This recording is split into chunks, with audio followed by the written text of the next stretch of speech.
Sesungguhnya karunia yang paling besar yang diberikan Allah kepada seorang muslim adalah menggunakan seluruh waktunya untuk beramal soleh. Seluruh waktunya.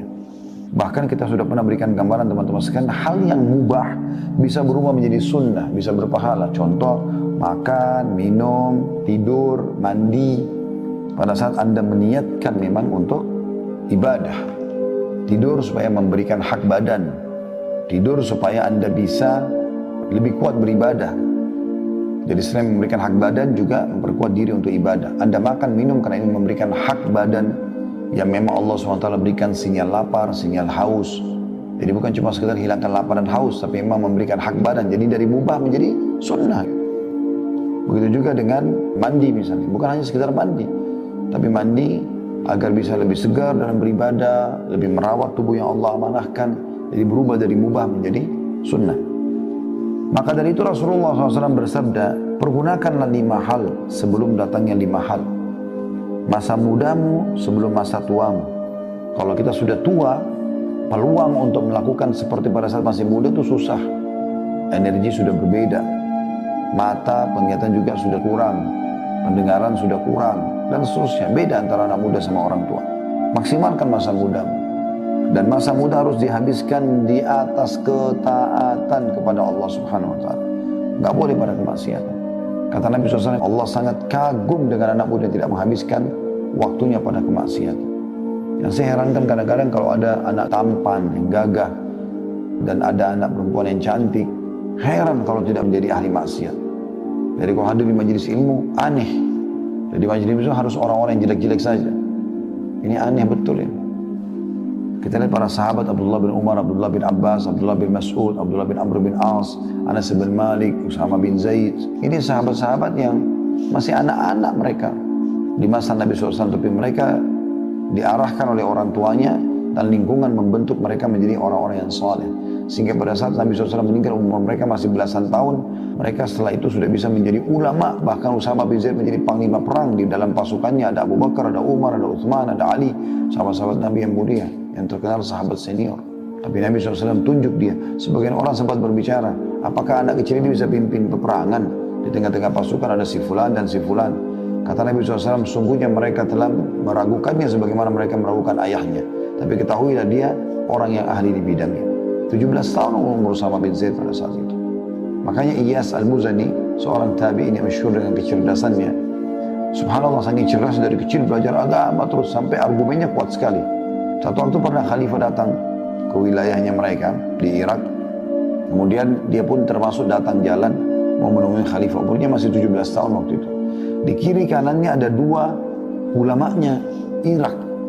Sebelah kanan 2, sebelah kiri 2. Maka khalifah mengatakan, aku belum pernah lihat pemandangan seburuk hari ini. Bagaimana bisa anak muda itu didampingi dengan 4 orang syekh, 4 orang-orang yang sudah tua dan berilmu di kiri kanannya. Seakan-akan ini pemimpinnya gitu. Maka khalifah bertanya, hai anak muda, bertanya kepada Iyas al-Muzani rahimahullah, berapa umurmu?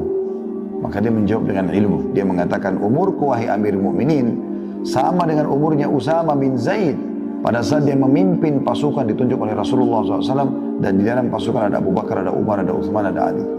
Maka akhirnya khalifah sadar ternyata anak ini bukan anak sembarangan. Memang anak muda, masa muda itu dipakai dalam kebaikan, ketaatan. Kalau kita pernah lost teman-teman sekalian di masa muda kita habis dalam kemaksiatan atau hal yang tidak berguna, jangan wariskan keburukan itu kepada anak-anak.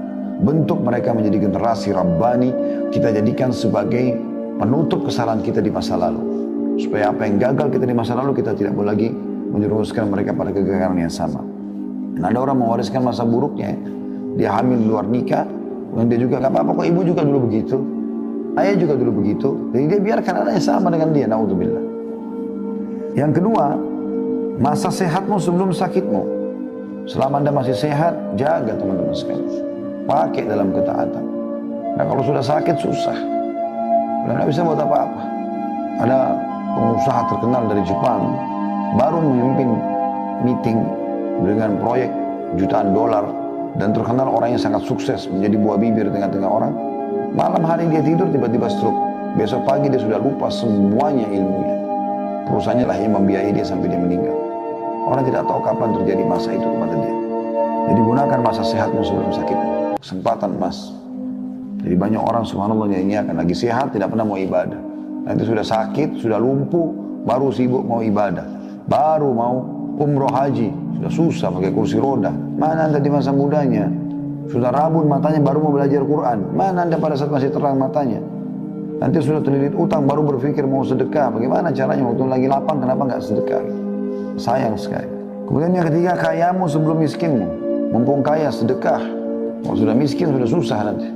Mumpung kaya, umrohlah, hajilah, bersedekahlah. Yang keempat, waktu luangmu sebelum sibukmu. Jadi kalau pas ada waktu kosong, pakai dengan hal yang baik, hal yang positif.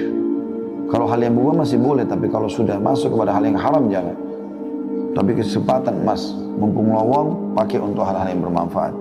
Syaitan kadang-kadang mempermainkan cara kita melihat waktu ini teman-teman sekalian. Contoh misal, kita masuk ke masjid mau sholat misalnya. Perhatikan kadang-kadang masjid itu meletakkan durasi antara azan dan iqamah 3 sampai 5 menit. Itu 5 menit sudah dianggap lama. Kalau yang sampai 10 menit itu berarti luar biasa, ideal. Tapi umumnya orang kasih 5 menit, yang digital biasa ya. 5 menit itu teman-teman kalau menunggu iqamah sholat, lamanya rasanya. Syaitan mempermainkan itu buat kita. Padahal sebenarnya itu waktu yang sangat mahal. Disitulah saatnya kita berdoa karena waktu mustajab. Allah terima apa saja hajat anda selama tidak minta yang haram. Selama ikhlas karena Allah. Tapi kita rasa lama, berharap kadang-kadang buru-buru, baru 2 menit sudah langsung iqamah. Karena buru-buru mau menyelesaikan sholatnya. Tapi kalau kita masuk ke restoran, nunggu, pesan menu kesukaan, tapi ini maaf Pak, atau Bu, masih lama sekitar 15 menit. Oh nggak apa-apa. Apa-apa, 15 menit pun nggak apa-apa. Ada bahkan orang naudzubillah pacaran membuang waktu biar sampai berjam-jam, nggak masalah. Dianggap nggak masalah. Tapi kalau dulu sama pasangannya, jenuh. Pasangan halal ya maksud saya. Dan yang terakhir, yang kelima adalah hidupmu sebelum matimu. Karena orang kalau sudah mati terputus amalnya, kecuali sebagian kecil. Mungkin bisa terjadi kalau dia sudah mempersiapkan amal jariah misalnya buat dia, dan seterusnya. Jadi ada seseorang di Yaman, kaya raya, miliarder, orang yang baik sebenarnya. Tapi dia selama ini selalu sibuk mengembangkan usahanya terus. Satu waktu ada orang yang baru petik anggur dari pohonnya dijual di pinggir jalan. Wah ini ranum, kelihatannya segar sekali, dia beli. Dengan niat dia ingin bawa ke rumahnya, supaya nanti di rumahnya bisa makan sama anak dan istrinya. Begitu tiba di rumah, dia bilang sama anaknya sama istrinya, ini nanti sebentar habis sholat duhur kita makan sama-sama. Persiapkan aja, dikasihlah kepada mereka. Kemudian dia sholat duhur di masjid.